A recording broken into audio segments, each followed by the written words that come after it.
नमस्कार. कथावेलींच्या या निवांत कोपऱ्यात तुमचं मनापासून स्वागत. चला तर मग पाहूया आज नवीन कथा. नमस्कार. कधी-कधी एखाद्याच्या आयुष्यात असा एक क्षण येतो की ती व्यक्ती स्वतःच्याच ओळखीपलीकडे जाते, एका नव्या रूपात सामोरी येते. चला, आज ऐकूया अशाच एका प्रवासाची गोष्ट, जो प्रवास फक्त 2 देशांमधला नव्हता, तर 2 मनांमधला होता. ही गोष्ट आहे मानसीची आणि तिच्या नजरेतून दिसलेल्या सुहासची. आणि तिचं पहिलंच वाक्य या बदलाची तीव्रता सांगून जातं. लग्नानंतर अवघ्या काही महिन्यात सुहासमध्ये जो बदल झाला, तो तिच्यासाठी निव्वळ बदल नव्हता, तो एक चमत्कार होता. जरा विचार करा, जो माणूस कधी स्वतःच्याच घरात बोलायला संकोचायचा, तोच माणूस आता जगाच्या नकाशावर आपली पावलं उमटवायला निघाला होता. केवढा मोठा असेल हा बदल, नाही का? आणि त्यांच्या या प्रवासाचा म्हणा किंवा असं म्हणूया की त्यांच्या एका नव्या आयुष्याच्या सुरुवातीचा एक खूप महत्त्वाचा क्षण घडला, तो विमानाच्या त्या लहानशा खिडकीपाशी. चला पाहूया नेमकं काय झालं त्या ढगांच्या पलीकडे. सुहास त्या खिडकीबाहेर पसरलेल्या अथांग निळ्या आकाशाकडे बघत होता. त्याच्या चेहऱ्यावर आता ती नेहमीची शिस्त किंवा ते जबाबदारीचं ओझं नव्हतं.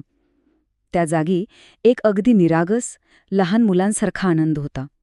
जणू काही वर्षांचं ओझं एका क्षणात कुठल्या कुठे नाहीसं झालं होतं. आणि त्याच क्षणी त्याने एक छोटीशी पण त्याच्यासाठी खूप मोठी गोष्ट केली. त्याने आपली जुनी डायरी काढली आणि त्यातल्या एका स्वप्नावर, युरोप ट्रिपवर एक समाधानाची टिकमार्क केली. अनेक वर्षांपासून जपलेलं एक स्वप्न आज सत्यात उतरलं होतं.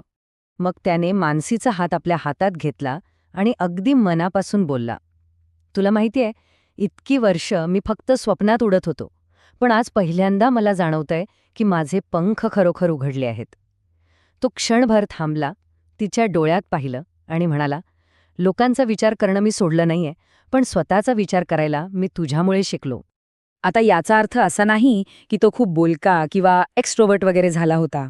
नाही, तो फक्त खऱ्या अर्थाने मुक्त झाला होता.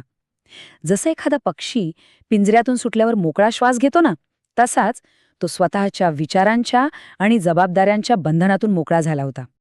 आणि हे बदलना अगदी छोट्या छोट्या गोष्टींमधनं दिसत होते.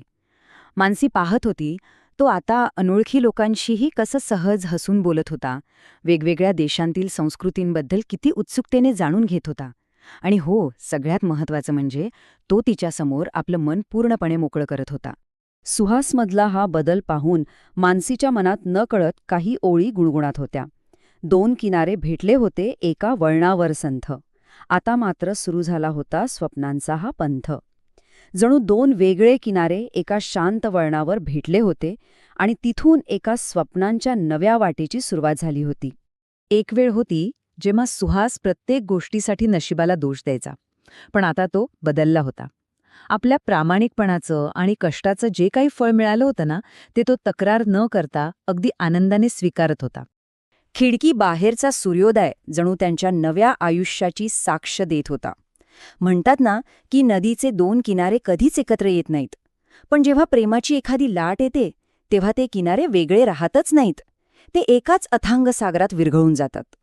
अगदी त्यांच्या बाबतीत झालं होतं तसं. म्हणूनच ही गोष्ट फक्त सुहास आणि मानसीची नाहीये. ही गोष्ट आहे एका अधुऱ्या पूर्ततेची. आता प्रश्न पडतो की हे काय आहे?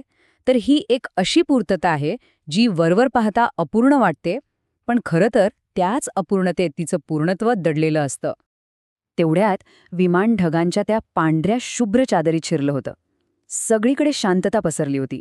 आणि त्याच शांत क्षणी सुहासने मानसीचा हात आपल्या दोन्ही हातात घेतला. त्याच्या डोळ्यात फक्त आणि फक्त कृतज्ञता होती.